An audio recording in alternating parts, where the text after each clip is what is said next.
Hello guys, good afternoon. आज हम देखेंगे मध्य प्रदेश की नदियाँ। इससे पहले मैं रेखा दत्त है, मेरे यूट्यूब चैनल में आपका स्वागत करती हूँ।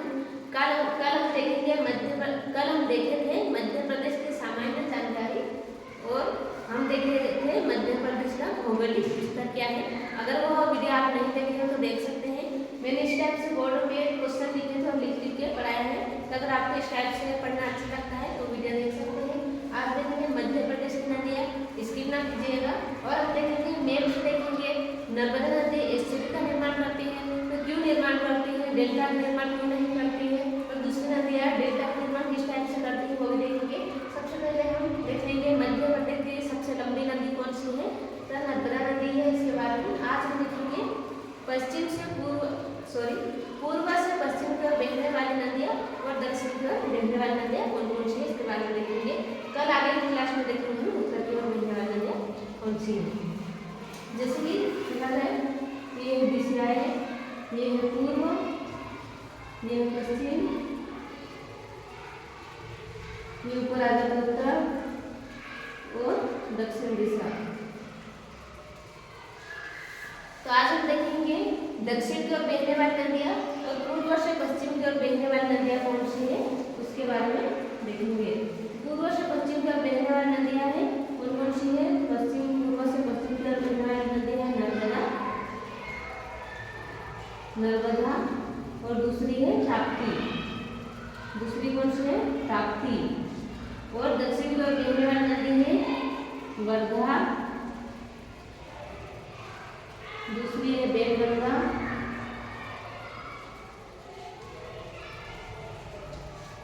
और तीसरी है पेंच। कौन सी है, देखो पूर्व से पश्चिम की ओर बहने वाली कितनी दो नदियां हैं, एक नदी और है माही नदी। तीसरी कौन सी है, माही नदी। माही नदी पूर्व से पश्चिम की ओर बहने वाली कितनी है, तीन नदियां, नर्मदा, ताप्ती और माही। और उत्तर से दक्षिण की ओर बहने वाली नदियां कितनी है, तीन है, वर्धा नदी, बेलगंगा और पेंच नदी। हम देखेंगे इसको मैप से देखेंगे। इससे पहले हम नर्मदा नदी के बारे में देख लेते हैं। नर्मदा नदी को मध्य प्रदेश की जीवन रेखा कहा जाता है। क्या कहा जाता है, जीवन रेखा। जीवन रेखा नर्मदा नदी को मध्य प्रदेश की जीवन रेखा कहा जाता है। नर्मदा मध्य प्रदेश की सबसे लंबी और भारत की पांचवी नदी है। नर्मदा नदी मध्य प्रदेश की सबसे लंबी नदी है और भारत की कौन सी नदी है, पांचवी नदी है। हम देख लेंगे अगर भारत की पांचवी नदी है तो पहली नदी कौन सी है, चलिए देखते हैं। यहाँ पे सबसे भारत की लंबी नदी कौन सी है, गंगा। कौन सी नदी है, गंगा। सेकेंड नंबर पे आती है गोदावरी। कौन सी आती है, गोदावरी। तीसरे नंबर पे आती है कृष्णा नदी। कौन सी आती है, कृष्णा नदी। चौथे नंबर पे आती है यमुना नदी। और पांचवें नंबर पे आती है नर्मदा नदी, जो हमारे मध्य प्रदेश की सबसे लंबी नदी है।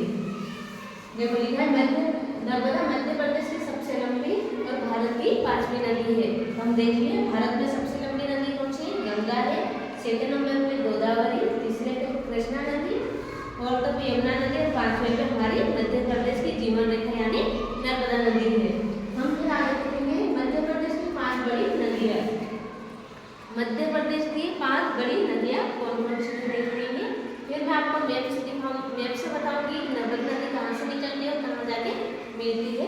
इससे पहले हम सामान्य जानकारी देख लेते हैं। 5 बड़ी नदियाँ कौन कौन सी है, मध्य प्रदेश की 5 बड़ी नदियाँ मैं लिख देती हूँ। मध्य प्रदेश की 5 बड़ी नदियाँ कौन कौन सी है। सबसे पहले आ जाएगी नर्मदा, दूसरी आ जाएगी चंबल,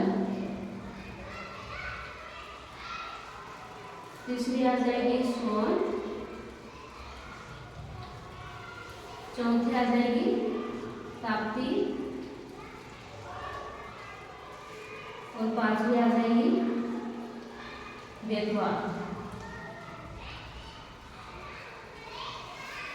देख सकते हैं मध्य प्रदेश की 5 बड़ी नदियां कौन कौन सी है। नर्मदा सबसे लंबी नदी है।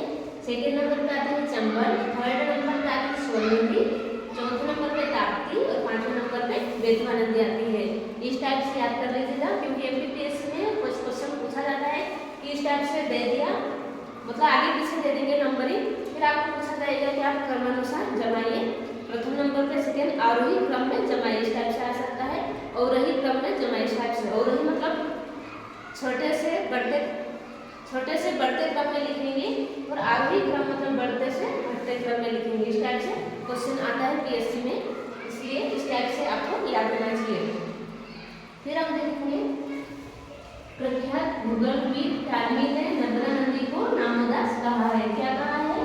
नामोदास। ये क्वेश्चन पूछा जा सकता है। नर्मदा नदी को नामोदास किसने कहा था? तो किसने कहा था? प्रख्यात भूगोलविद ने कहा था। किसने कहा था दोस्तों? प्रख्यात भूगोलविद ने कहा था। मध्य प्रदेश को नदियों का मायका कहा जाता है। क्यों कहा जाता है? क्योंकि भारत में सबसे ज्यादा नदियां कहाँ प्रवाहित होती है? तो मध्य प्रदेश में होती है, इसीलिए मध्य प्रदेश को नदियों का मायका क्या उपनाम दिया गया है। क्यों दिया गया है? क्योंकि मध्य प्रदेश में भारत की सबसे ज्यादा नदियां प्रवाहित होती है, इसलिए मध्य प्रदेश को नदियों का मायका कहा जाता है। नर्मदा नदी की सहायक नदियां कितनी है? तो हम देख लेंगे कितनी सहायक नदी है? 41। नर्मदा नदी की सहायक नदियां कितनी है? 41 है। ये भी क्वेश्चन पूछा जा सकता है, इसलिए हम देख लेंगे मैप से। नर्मदा नदी की दाएं तरफ से कितनी नदियां सहायक नदियां है, बाईं तरफ से कौन सी, ये भी आपको मैं बताऊंगी। चले देखेंगे अब हम नर्मदा नदी के बारे में।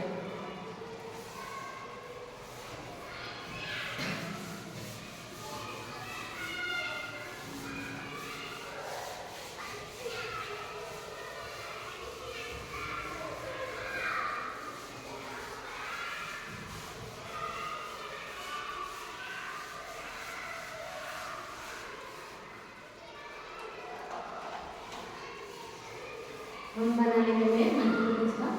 चलो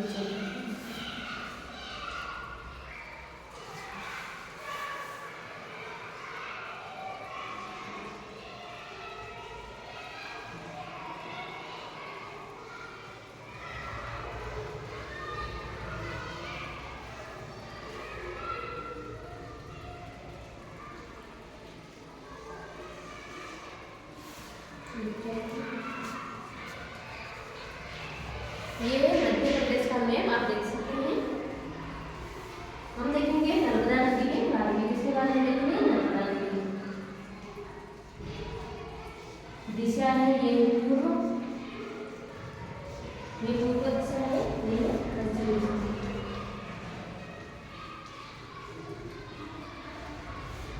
ये है दक्षिण दिशा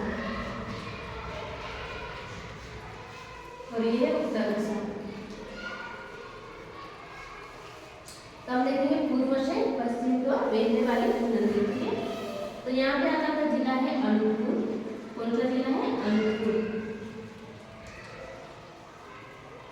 अनूपपुर जिला। यहाँ पे पठार कौन सा है? इस टाइप से पठार है, मान लीजिए पठार है। कौन सा पठार है? अमरकंटक। ये एमपी में आएगा। एमपी में पठार कौन सा है? अमरकंटक।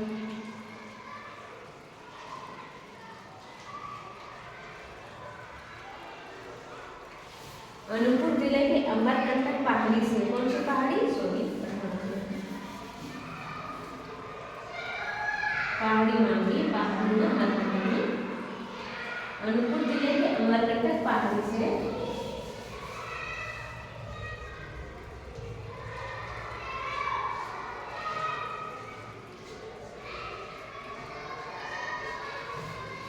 अनूपपुर जिले के अमरकंटक पहाड़ी से कौन सी नदी निकलती है? नर्मदा नदी। कौन सी नदी? नर्मदा नदी। ये है नर्मदा नदी। क्या नाम है? नर्मदा नदी।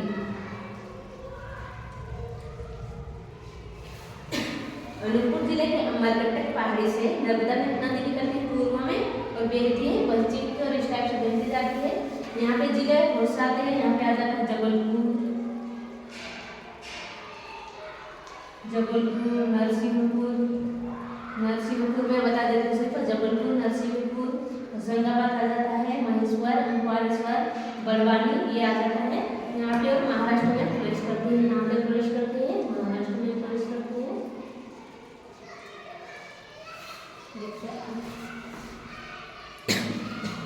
महाराष्ट्र में प्रवेश करती है। नर्मदा नदी महाराष्ट्र में कितने किलोमीटर बहती है? तो 32 किलोमीटर। कितने किलोमीटर? 32 किलोमीटर बहती है महाराष्ट्र में। फिर यहाँ पे गुजरात में प्रवेश करती है। कहाँ प्रवेश करती है? गुजरात में। गुजरात में नर्मदा नदी कितने किलोमीटर बहती है? यहाँ पे 203 किलोमीटर। कितना?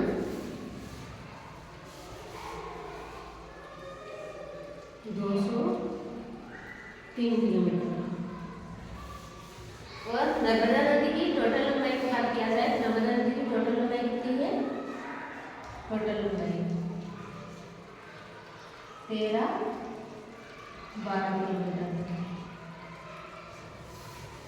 और देखो अमरकंटक अनूपपुर जिले से लगाकर खंभात की खाड़ी टोटल लंबाई कितनी है? 13-12 किलोमीटर।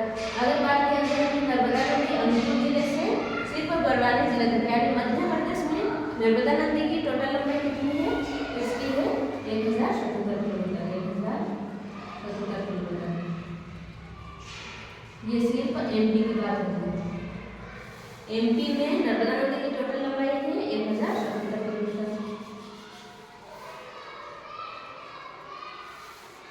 और टोटल लंबाई कितनी है? 13-12 किलोमीटर। और महाराष्ट्र में नर्मदा नदी कितने किलोमीटर बहती है? 32 किलोमीटर। और गुजरात में 203 किलोमीटर बहती है नर्मदा नदी। यहाँ पे कहाँ जाती है? ये है मंडल खंभात की खाड़ी। कहाँ मिल जाती है? अरब सागर में।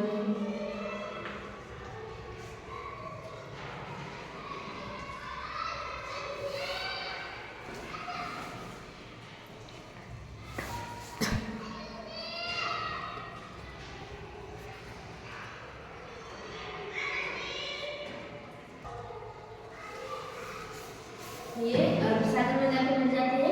और क्या का निर्माण करती है? एस्चुरी का। इस टाइप से गड्ढे का निर्माण करती है, उसे बोलते हैं एस्चुरी का निर्माण। एस्चुरी, इसे ज्वालामुखी भी बोला जाता है। ज्वालामुखी।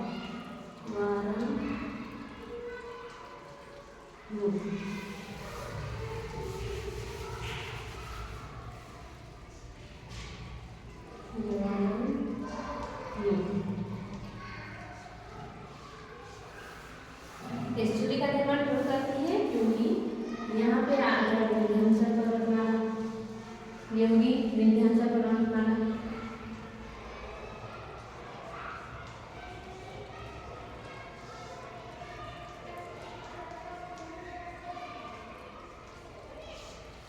और ये वाला पूरा क्षेत्र किसका आ गया? सतपुड़ा पर्वतमाला का। किसका आ गया? सतपुड़ा पर्वतमाला।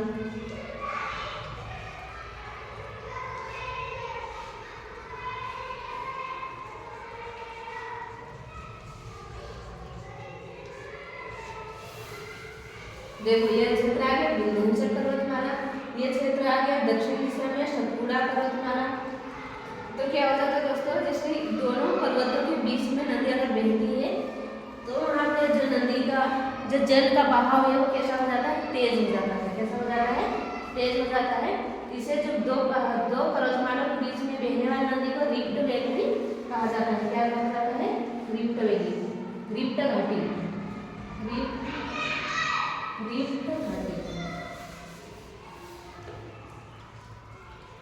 रिफ्ट वैली या घाटी, घाटी भी बोला जाता है। क्योंकि रिफ्ट वैली से अगर नदी बहती है तो उस पानी का बहाव कैसा होता है दोस्तों? तो तेज होता है। तेज होने के कारण उसमें जो मल हो गया, कचरा हो गया, पेड़ पौधे जानवर जो भी नदी बहा के ले जाते हैं वो क्या करते हैं? डायरेक्ट ले जाके उनका पानी का बहाव तेज होने की वजह से क्या करते हैं? डायरेक्ट गड्ढे में ले जाकर डालती है, यानी डायरेक्ट ये खाड़ी में ले जाके डाल देती है। इसलिए इस टाइप से गड्ढा का निर्माण हो जाता है। यहाँ पे किनारे किनारे जो है दोस्तों की यहाँ पे जो कचरा है वो इकट्ठा नहीं होता है, डायरेक्ट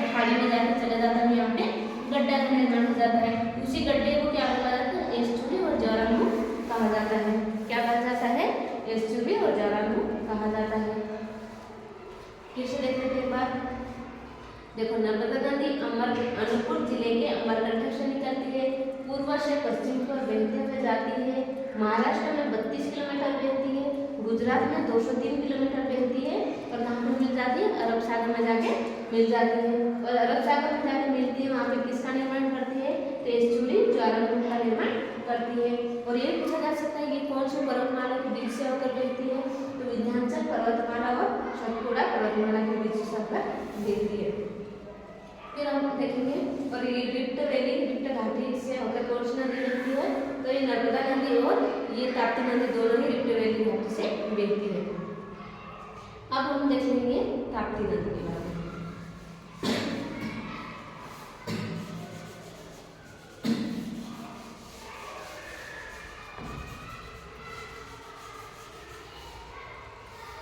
ताप्ती नदी निकलती है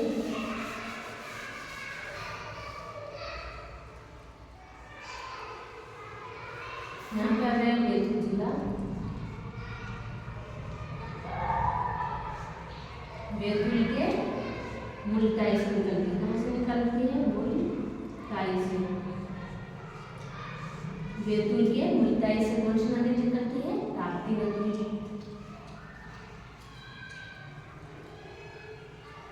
इस टाइप से ये क्या करती है, इसका नाम है ताप्ती नदी। ताप्ती नदी, इसकी टोटल लंबाई है 724 किलोमीटर।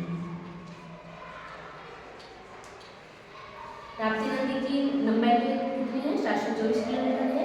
बैतूल के मुल्ताई से निकल के पश्चिम की ओर बहते हुए ये महाराष्ट्र में जाती है, महाराष्ट्र से गुजरात, गुजरात से एस्चुरी का निर्माण करते हुए ये अरब सागर में जाके मिल जाती है।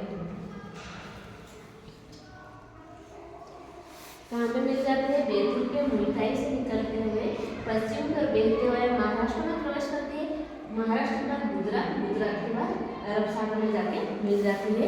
तो नर्मदा ताप्ती नदी किसका निर्माण करती है, तो एस्चुरी का निर्माण करती है। अब हम देखेंगे माही नदी के बारे में।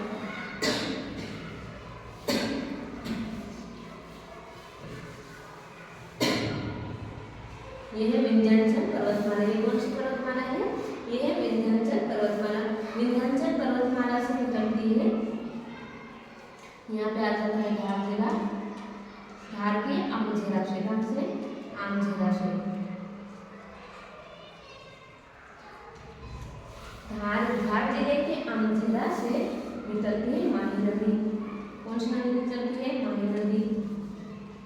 ये माही नदी है, ये कौन सी नदी है, माही नदी।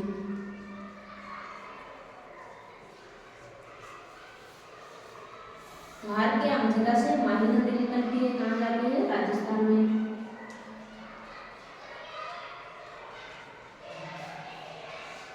धार के आमझेरा से माही नदी निकलती कहाँ प्रवेश करती है, राजस्थान में प्रवेश करती है। राजस्थान के पास गुजरात, गुजरात से कहाँ मिल जाती है, गुजरात के बाद मिल जाती है अरब सागर में जाके मिल जाती है। माही नदी कहाँ से निकलती है, तो मध्य प्रदेश धार जिले के आमझेरा से निकलती है। आमझेरा से निकलने के बाद राजस्थान में प्रवेश करती है, राजस्थान से गुजरात, गुजरात से फिर अरब सागर में मिल जाती है। एमपीपीएससी प्री में क्वेश्चन पूछा गया था कि 3 राज्य से होकर बहने वाली नदी कौन सी है, तो उसमें ऑप्शन दिए गए थे अलग अलग टाइप के। तो कौन सी नदी थी, माही नदी। माही नदी कौन कौन से राज्यों से प्रवेश करती है, तो मध्य प्रदेश, राजस्थान और गुजरात, 3 राज्यों से होकर गुजरती है। तो ये आपको ध्यान रखना है। और ये उद्गम स्थल कौन सा, ये पूछा जाता है क्योंकि उद्गम स्थल कौन सा है, धार के आमझेरा से निकलती है। ये उद्गम स्थल है नर्मदा नदी का। और ताप्ती नदी का है उद्गम स्थल बैतूल और मुल्ताई। और संगम स्थल है, मतलब जहाँ पे संगम हो जाता है, जहाँ पे मिल जाती है, वो कौन सा है, अरब सागर। तो कौन कौन सी नदी अरब सागर में मिली, नर्मदा नदी, ताप्ती नदी और माही नदी। फिर हम देखेंगे दक्षिण को बहने वाली नदियाँ कौन कौन सी है, इसमें क्लीन कर देती हूँ। आप अगर नोट्स बनाना चाहते हैं तो इसी टाइप से नोट्स बना लीजिएगा ताकि आपको लंबे टाइम तक याद रहेगा। एक बार रिवाइज कर लेते हो, एक बार देख लेते हो, मेरे से देखने के पश्चात याद आ जाता है, इसलिए इसी टाइप से बना लीजिएगा। चलिए देखेंगे हम दक्षिण की ओर बहने वाली नदी।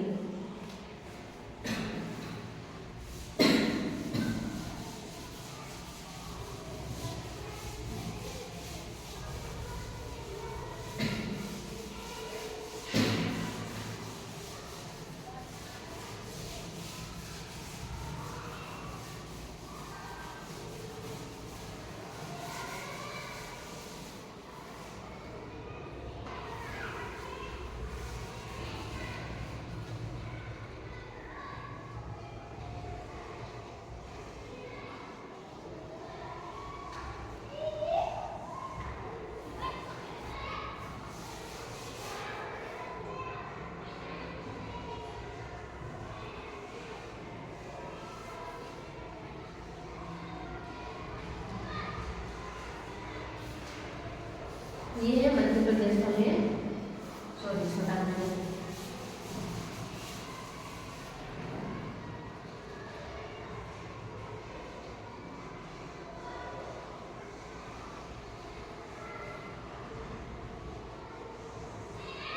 ये है मध्य प्रदेश का में। हम देखेंगे दक्षिण की ओर बहने वाली नदियाँ, ये है दक्षिण क्षेत्र।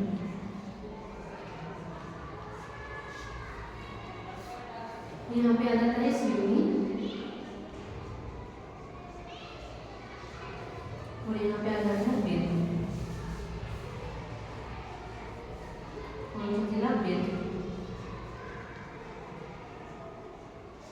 ये है सिवनी जिला, ये है बैतूल जिला। सिवनी जिले में है परसवाड़ा पठार। कौन सा है? परसवाड़ा पठार। परसवाड़ा, सिवनी के परसवाड़ा पठार से कौन सी नदी निकलती है? वैनगंगा।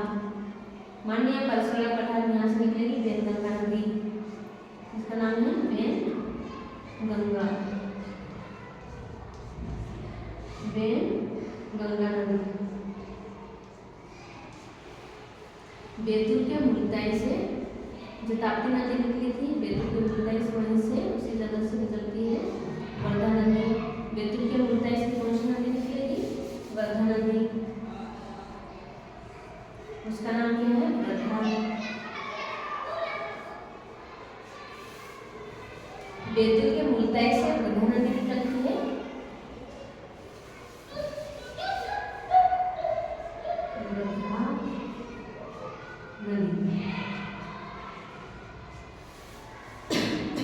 सिवनी के परसवाड़ा पठार से वैनगंगा नदी निकलती है, दक्षिण दिशा की ओर बहती है। और बैतूल के मुल्ताई से कौन सी? वर्धा नदी निकलती है, वह दक्षिण की ओर बहती है, और इनका संगम होता है यहाँ पे। मतलब दोनों नदियों का मिलन स्थल को क्या कहा जाता है? प्राणहिता।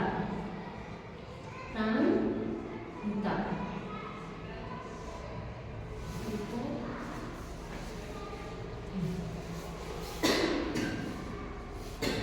इसे क्या कहा जाता है? प्राणहिता। फिर आगे गंगा नदी, ये सॉरी वैनगंगा नदी बहते हुए जाती है, कहाँ जाती है? कौन सी नदी में जाती है? तो नासिक से निकलती है, महाराष्ट्र के नासिक से, ये महाराष्ट्र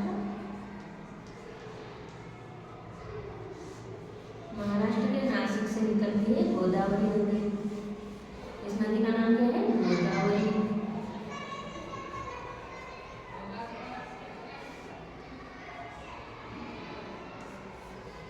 महाराष्ट्र के नासिक से निकलती है गोदावरी नदी। गोदावरी नदी में आगे कौन सी नदी मिल जाती है? वैनगंगा नदी।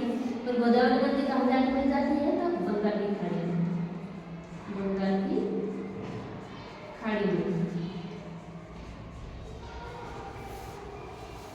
बैतूल के मुल्ताई से वर्धा नदी निकलती है, सिवनी के परसवाड़ा पठार से वैनगंगा नदी निकलती है। वैनगंगा में वर्धा वैनगंगा का मिलन स्थल को प्राणहिता कहा जाता है। जो आगे वैनगंगा की धारा बहती है, दोनों का मिलन, मतलब वर्धा वैनगंगा दोनों का जो धार बहती है वो कहाँ मिलती है? तो महाराष्ट्र के नासिक से निकलती है गोदावरी नदी, वहाँ पे जाके प्रवाहित हो जाती है, और गोदावरी नदी आगे जाके मिल जाती है बंगाल की खाड़ी में। देख सकते हैं सिवनी से एक और नदी निकलती है, सॉरी सिवनी और छिंदवाड़ा के बॉर्डर।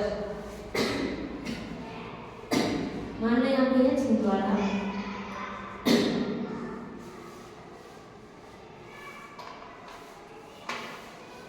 यहाँ पे छिंदवाड़ा, क्या है? छिंदवाड़ा। छिंदवाड़ा और सिवनी के बॉर्डर से, छिंदवाड़ा और सिवनी के बॉर्डर से कौन सी नदी निकलती है? पेंच नदी। क्या नाम है इसका? पेंच नदी।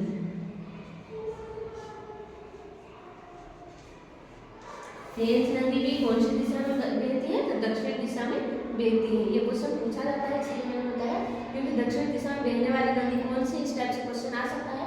तो सिवनी और छिंदवाड़ा के बाउंड्री या सीमा क्षेत्र से कौन सी नदी निकलती है? पेंच नदी निकलती है, ये देख सकते हैं आप। फिर हम आगे बढ़ेंगे, उत्तर की ओर बहने वाली नदियाँ और पूर्व की ओर बहने वाली नदियाँ कौन कौन सी है, ये हम कल देखेंगे। अगर दोस्तों ये वीडियो अच्छा लगा तो इसे लाइक कीजिए, सब्सक्राइब कीजिए एंड अपने दोस्तों के साथ शेयर कीजिए। चलिए मिलेंगे नेक्स्ट वीडियो में। जय हिंद, जय भारत।